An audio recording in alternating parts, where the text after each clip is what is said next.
দোয়া করার কিছু আদব আছে। অজু অবস্থায় দোয়া করবেন, কেবলামুখী হয়ে পারলে দোয়া করবেন, দোয়ার আগে ইস্তেগফার পড়বেন, তাইলে দোয়া কবুল হওয়ার পসিবিলিটি হাই, সম্ভাবনা কম না বেশি? দোয়ার মধ্যে আল্লাহর নাম নিবেন বারবার। আল্লাহর কয়টা নাম? কয়টা? قل ادعوا الله أو ادعوا الرحمن أيما تدعوا فله الأسماء الحسنى।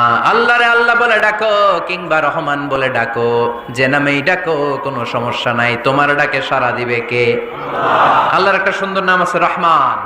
কি নাম? রহমান। দোয়া করার সময় আল্লাহর ডাক দিবেন, ইয়া রহমান, ইয়া রহমান, ইয়া রহমান। ডাকা যাবে? তিনি তো দয়াময় রহমান, ঠিক কিনা? দয়াময় রহমান শেখালেন কোরআন, বানালেন ইনসান, শেখালেন বায়ান। দয়াময় রহমান শেখালেন কোরআন, বানালেন ইনসান, শেখালেন বায়ান। দয়াময় রহমান শেখালেন কোরআন, বানালেন ইনসান, শেখালেন বায়ান, ঠিক কিনা?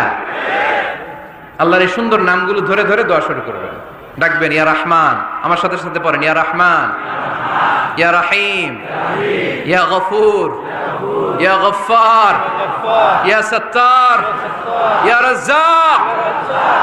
আল্লাহর এই সুন্দর নামগুলো ধরে ধরে যদি ডাকেন, ওই দোয়া কবুল হওয়ার সম্ভাবনা বেশি না কম? আরো জোরে, বেশি না কম? এরপরে দোয়ার মাঝখানে যদি চোখের পানি ফেলতে পারেন, ওই দোয়া কবুল করে নেয় কে? আবার সম্মিলিত যদি দোয়া করেন, একজন যদি দোয়া পরিচালনা করে, প্রতি দোয়ার পরে আমিন বলা সুন্নাহ, ঠিক কিনা? যিনি দোয়া পরিচালনা করে তিনি যদি বলে আল্লাহুম্মা হাসিবনা হিসাবান ইয়াসীরা, এটা বলার পরে আমরা সবাই কি বলবো? আমিন। দোয়া যখন শেষ তখন হাত দুটো দিয়ে চেহারাটা মাসে করা সুন্নাহ। করেন তো আপনারা? কানা রাসূলুল্লাহ সাল্লাল্লাহু আলাইহি ওয়াসাল্লাম ইযা রাফা'a ইয়াদাইহি ফিদ দুআ লাম ইয়াহুত্তাহুমা ইল্লা মাসাহা বিহিমা ওয়াজহা। আল্লাহর হাবিব যখন দোয়ায় হাত তুলতেন, দোয়া শেষে তিনি চেহারা মাসে না করে দুই হাত নামাতেন না। সুবহানাল্লাহ পড়তে হবে আওয়াজ করে। এগুলো মেনটেন করলে আপনার দোয়া কবুল করবে কে? যে কোনো সময় দোয়া করলে